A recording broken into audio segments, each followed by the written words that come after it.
BaseballTonight.com variety. And, you know, Kruk makes fun of you guys all the time. Jayson Stark of ESPN.com, Jim Caple. The truth of the matter is he wants to be one of you guys. He doesn't like wearing suits. He hates jackets and ties.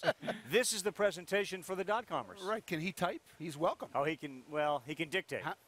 He can dictate. Does that work? Close enough. Is that close enough? Here to get their reflections on the 2012 State Farm Home Run Derby. What were your reflections? What are the initial thoughts? Well, I thought this was a really fun derby. I mean, first of all, Mark Trumbo didn't win. Yeah. I'm never going to forget his round. He left an impression, no doubt. He did. I think he might have left a few dents in his desk. He did, right even. up here. He almost put a hole in the roof. Right. Yeah, he hit it harder than anybody, I think that's for sure. That was awesome. And then Prince just dunking those balls in the fountains was tremendous. Right.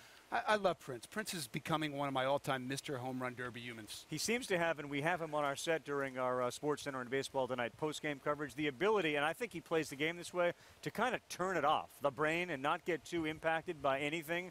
He's bigger than anybody. He hits it as far as anybody, and that seems to work in this format. Absolutely. You know, he's so relaxed, Carl. He didn't even take BP in between the second round and the final. Didn't need to. Right. I was just talking to Sandy Guerrero, who pitched to him. He said once he got into a rhythm, it was all over. Right. And that's what it felt like. I don't want to be Debbie Downer here, but I thought this derby lacked one of those signature moments. You know, it didn't have the 28 in a round. It didn't have that sort of, other than Trumbo and maybe Robinson Cano getting just hammered by the Kansas City fans, one of those moments. Yeah, the Royals fans didn't have a lot to cheer, but they had a lot to boo, and I think that made them very, very happy tonight. Yeah, and the booing was incessant. It didn't stop the whole round. I think it almost forced Cano to check out after about 7 outs. I think he's like, I'm done with this. Oh, I don't think it was that big a deal. I mean, this is a town where they have not had anything to cheer for 27 years.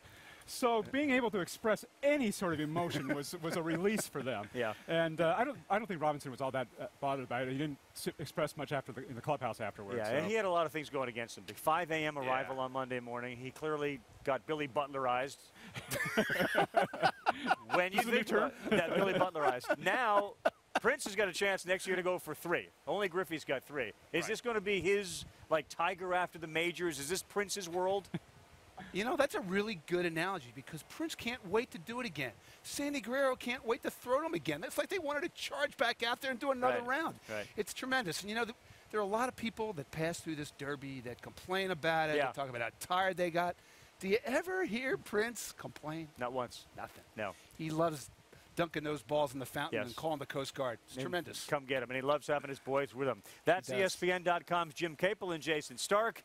You can certainly follow them all weekend long. And don't forget the second half of the season is still to be played as well.